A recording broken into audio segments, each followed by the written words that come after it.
All right, 12:18 this Friday afternoon. I guess we got to warm ourselves up. Yes, you have to do whatever you can. Look, I said I was going to mention something about albedo, and you may have gone, What's that? Did I go to school with albedo? No, that's not what I'm talking about. It's something that is determined in the atmosphere to help kind of talk about temperatures, especially overnight. I know we're going to get a little sciencey here. That's fine. I want to explain We love when this. you nerd out. A little nerding Let's is go fine. with it. Okay, so albedo is how reflective the surface is. Now, when you have a typical night when we don't have snow on the ground, clear skies, light winds, dry conditions, all that heat from earlier in the day escapes right back out into space. But if you have a little bit of ground cover in the form of some snow on the ground, it actually accelerates the process. So the albedo, the reflectivity of the surface, really can help determine your overnight temperatures. If the surface is much brighter and whiter, like when you have snow cover, it reflects a lot of that sunlight, but also overnight it helps the reflectivity. The reason I'm bringing that up is because I noticed that the temperature in Indy was significantly warmer than a lot of the outlying areas. And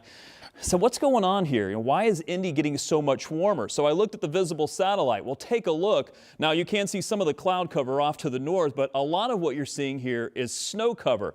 Couple of things stand out. First of all, because Indy has plowed a lot of the streets, Indy doesn't look as bright and white as what we're seeing across some of the other areas because there's not as much snow cover on the ground. We've plowed a lot of the streets. It's darker. It's able to warm up a little bit better. The other thing that I think is interesting is that you can really see a lot of the areas which have a lot of forest. And I know the leaves aren't on the trees, but even the tree trunks themselves can hide the ground surface. And you can see it shows up a little bit darker in places like Hoosier National Forest. Just interesting. And that does play a role in our temperatures. It's a very complicated process.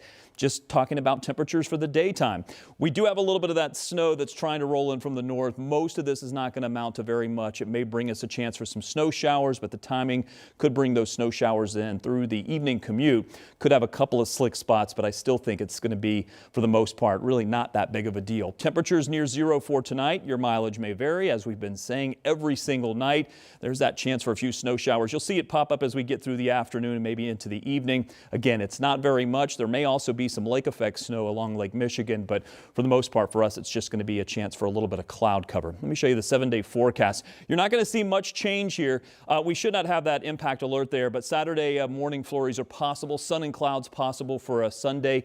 Look at the temperatures back near zero. Now, we could have some wind chill issues back down to around 10 below, but it is not expected to bring our cold advisories back into place. We have no cold advisories currently, and the trend is to get the temperatures to warm up. Again, I've got 14 for our high temperature tomorrow, but I think Indy could get a little bit warmer than that, but most of the outlying areas on average will be into the mid-teens. 20s by Sunday, 20s again on Monday. Look at this, temperatures near freezing for Tuesday, Wednesday, and Thursday, which means that some of you may get above freezing.